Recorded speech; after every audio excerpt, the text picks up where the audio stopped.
कहानी का नाम तुमसे फिर मिलेंगे। शिमला की ठंडी वादियाँ, धुंध से घिरी सुबह और एक हिल स्टेशन की वो पुरानी लाइब्रेरी जहाँ किताबों के बीच धड़कनों की एक नई कहानी जन्म ले रही थी। अदिति एक लेखक थी। उसकी कहानियाँ लोगों के दिलों को छू जाती थीं, लेकिन खुद उसका दिल अब तक किसी ने नहीं छुआ था। वो अक्सर इस लाइब्रेरी में आकर अकेले बैठती, चाय पीती और अपने उपन्यास के नए पात्रों को गढ़ती। एक दिन जब वो वही बैठी लिख रही थी, तभी उसके सामने एक लड़का आकर बैठ गया।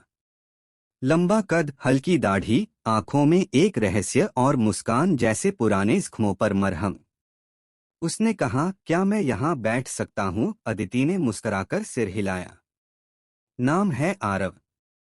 फोटोग्राफर हूँ, लेकिन असल में जिंदगी के पलों को कैद करना मेरा शौक है। अदिति ने पहली बार किसी को इतना खुलकर बोलते देखा था। दोनों की बातचीत चाय से शुरू हुई और शाम के ढलते सूरज तक चलती रही।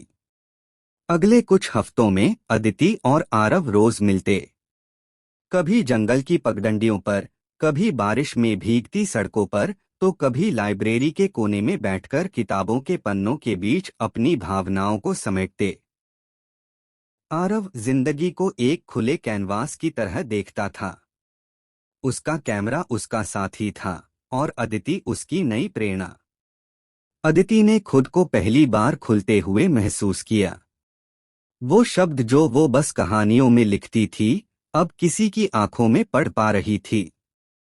एक शाम जब पूरा शहर धुंध में लिपटा था, आरव ने अदिति से कहा, क्या तुम जानती हो कि तुम्हारी खामोशी मेरी सबसे पसंदीदा आवाज है? अदिति मुस्कुरा दी, लेकिन दिल की धड़कनें तेज हो चुकी थीं। इश्क जितना खूबसूरत होता है, उतना ही नाजुक भी। एक दिन आरव अचानक अदिति से बिना बताए कहीं चला गया। न कोई कॉल, न मैसेज। अदिति बिखर गई।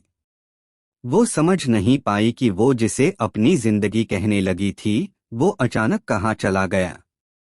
वो लाइब्रेरी अब वीरान लगने लगी, बारिश की बूंदें अब उसे चुभने लगीं। एक महीना बीत गया।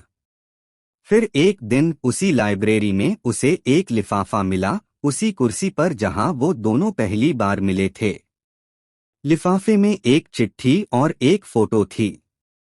फोटो में वो दोनों एक पहाड़ी के ऊपर हंसते हुए थे और चिट्ठी में लिखा था, अदिति, मैं जानता हूं कि मेरा जाना तुम्हारे लिए एक सदमा था, लेकिन तुम्हें सच्चाई बताना जरूरी था।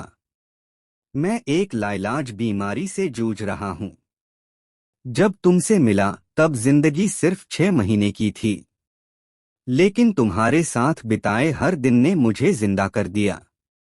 मैं नहीं चाहता था कि मेरी तकलीफ तुम्हारी प्रेरणा को मुरझा दे। तुम लिखना मत छोड़ना। तुमसे फिर मिलेंगे किसी नए जन्म में, किसी नई कहानी में। तुम्हारा आरव।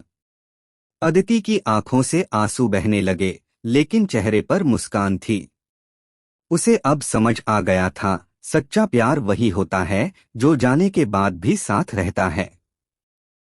2 साल बाद अदिति का उपन्यास तुमसे फिर मिलेंगे बेस्टसेलर बन चुका था।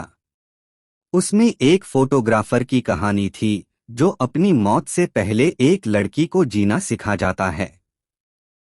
लोग उस किताब को पढ़कर रोते थे, लेकिन अदिति जानती थी, ये बस एक कहानी नहीं थी, ये उसकी आत्मा का टुकड़ा थी।